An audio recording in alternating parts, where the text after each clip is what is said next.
Good morning students आज हम class 7 chapter number 10 history का पढ़ने जा रहे हैं।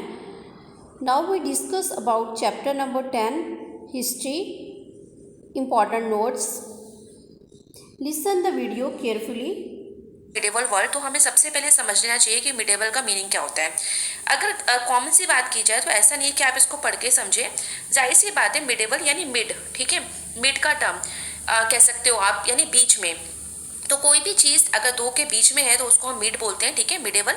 तो इसी तरीके से यहाँ भी अगर आपको थोड़ा सा याद होगा, आपने क्लास 6 में हिस्ट्री के बारे में पढ़ा था, तो हिस्ट्री हमें सबसे पहली बात पता है कि हिस्ट्री जो वर्ड है वो ग्रीक लैंग्वेज के वर्ड हिस्टोरिया से लिया गया है, जिसका मतलब ही होता है ना, कि लर्न और to know something by inquiry.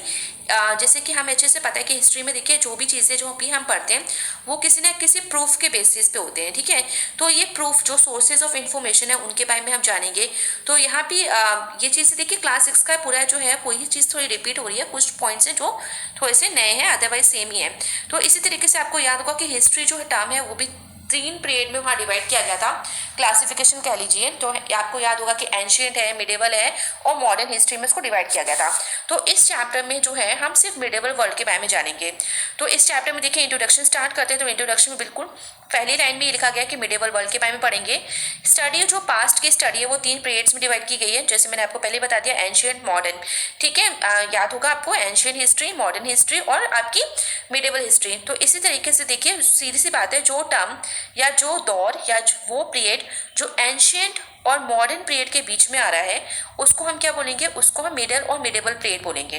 तो आपका क्वेश्चन यहाँ से बन सकता है कि मिडेवल और मिडल पीरियड क्या था, तो आपको आंसर देना है कि एंशियंट और मॉडर्न पीरियड के बीच की जो हिस्ट्री है उसको हम मिडल और मिडेवल पीरियड के नाम से जानते हैं। यानी इस कार्यकाल में जो भी आप राजा महाराजों के बारे में, जो भी लिटरेरी आर्कियोलॉजिकल सोर्सेज के बारे में पढ़ोगे, उसको आप कह सकते हो कि वो मिडेवल पीरियड से रिलेटेड है या बिलोंग करते हैं। अच्छा, इसके साथ ही आपको ये भी जानना होगा कि जो मिडेवल पीरियड है उसको भी देखिए, उसको भी कहाँ से किस एरा से कहाँ तक है, यानी किस सेंचुरी से किस सेंचुरी तक जो है मिडेवल पीरियड हम काउंट करते हैं। तो ये है 8 से लेके, यानी 8 शताब्दी से लेके 18वीं शताब्दी तक, यानी 8 से लेके 18 सेंचुरी तक का जो दौर है उसको मिडेवल पीरियड बोला जाता है। तो ये आपको याद रखना है, यहाँ से क्वेश्चन आपका बनता है। अब एक चीज आपको और याद रखनी है कि जो मिडेवल पीरियड है उसको भी डिवाइड किया गया है ताकि आसानी से जो चीजें हैं उसको याद की जा सके।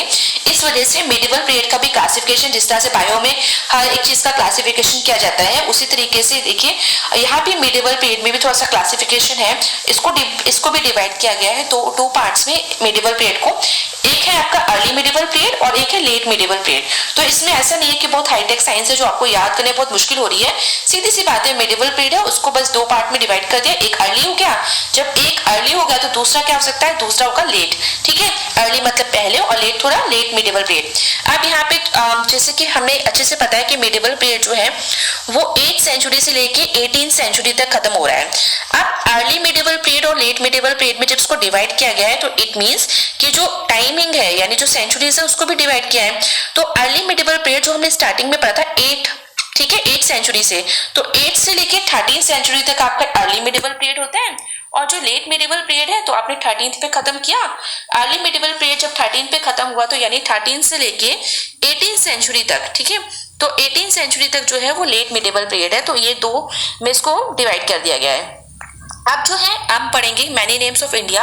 तो इंडिया के बहुत सारे नाम है, जिस तरह से आपका नाम जो है, आपका स्कूल में आपका नाम अलग होता है, आपके पेरेंट्स आपको अलग नाम से बुलाते हैं, आपके फ्रेंड्स आपको अलग नाम से बुलाते हैं, ठीक है, आपके जो ब्रदर सिस्टर है वो आपको अलग नाम से बुलाते हैं, तो आपके निक नेम भी होते हैं। उसी तरीके से देखिए इंडिया के बहुत सारे नाम है और उन नामों से जो है इंडिया को पुकारा जाता था। तो कंट्री एक ही है बट नाम अलग अलग है, जैसे भारत, इंडिया और हिंदुस्तान, भारतवर्ष और जम्बू द्वीपा, ठीक है। तो थोड़ा याद रखिएगा कि अर्लीस्ट नेम्स जो हैं, जो पहले के टाइम पे भारतवर्ष और जम्बू द्वीपा से हमारी कंट्री को संबोधित किया जाता था। इंडिया, देखिए इंडिया को किस तरह से यूज किया गया, किस तरह से इसको ये वर्ड आया।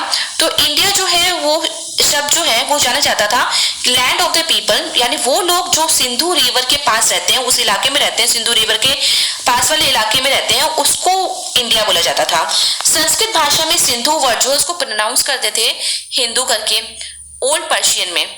और इसके साथ ही देखिए जो हिंदू है, इन फ्रेंच बिकेम इंडे, और जब एक फ्रेंच भाषा में इसको बोला गया तो इसको इंडे बोला गया।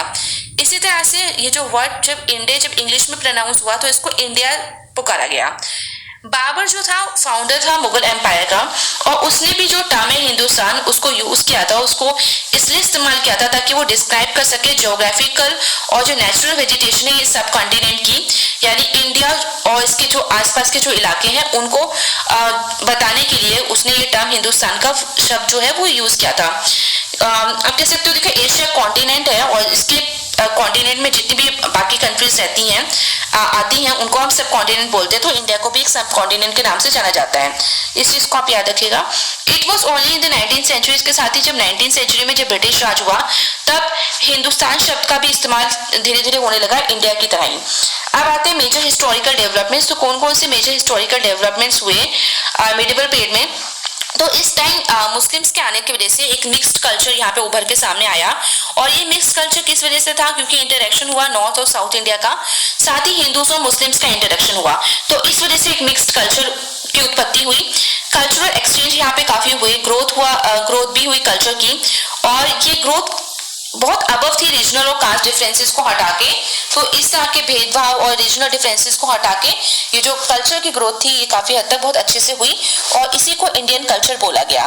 तो इंडियन कल्चर में आप कह सकते हो कि हर तरह के लोगों का कल्चर यहाँ पे समाहित था। जब मुस्लिम्स यहाँ पे आए, मुस्लिम डायनेस्टीज स्पेशली जब मुगल्स यहाँ आए तो पॉलिटिकल स्टेबिलिटी भी आई। वो ऐसा नहीं था कि वो सिर्फ आक्रमणकारी की तरह आए थे और फिर चले गए थे। जिस तरह से और कंपेयर किया जाए और मुस्लिम डायनेस्टीज को, तो उसके मुकाबले जो मुगल्स थे वो यहाँ पे आए और काफी समय उन्होंने यहाँ गुजारा, पॉलिटिकल स्टेबिलिटी रही उनकी। तो इस वजह से ट्रेड और जो रैपिड ग्रोथ, क्योंकि ट्रेड होगा जब व्यापार होगा एक जगह से दूसरी जगह, तो इसी हिसाब से टाउन्स और सिटीज भी धीरे धीरे काफी यहाँ पे डेवलप हुई। अब जब ट्रेड हुआ तो ट्रेड की वजह से जब जाहिर सी बात है एक जगह से दूसरी जगह आप ट्रेवल करोगे, तो इससे क्या हुआ कल्चर, ठीक है, एक कंट्री का कल्चर दूसरी जगह गया, दूसरी कंट्री का कल्चर यहाँ पे आया। तो इस तरीके से आप कह सकते हो कि कल्चर का भी आदान प्रदान हुआ। मिडिवल पीरियड के दौरान इस्लाम धर्म, क्योंकि देखिए ऐसा ही जैसे कि कल्चर स्प्रेड हुआ ट्रेड की वजह से, तो इसी तरीके से इस्लाम भी जो धर्म है वो भी स्प्रेड हुआ, और भक्ति और सूफी मूवमेंट्स जो हैं वो यहाँ पे काफी हद तक स्प्रेड हुए, जिसकी वजह से उन्होंने messages of devotion to god and kindness towards all human beings, यानी उन्होंने मैसेज दिया, ठीक है, जो भक्ति और सूफी मूवमेंट्स थे जो हुए ये रिलेटेड थे धर्म से, तो इनके मैसेजेस यही थे, जो इम्पोर्टेंट मैसेज था कि डिवोशन टू गॉड, ठीक है, आपको भक्ति करनी चाहिए गॉड की, और जो जितने भी ह्यूमन बींग्स हैं उनके प्रति दयालु रहना चाहिए। तो देखिए यहाँ से आप बेटा इतनी आपने वीडियो ध्यान से सुननी है। जी चैप्टर नंबर 10 का पार्ट 1 था, नेक्स्ट पार्ट आपको नेक्स्ट डे सेंड किया जाएगा। ओके बेटा, हैव ए गुड डे।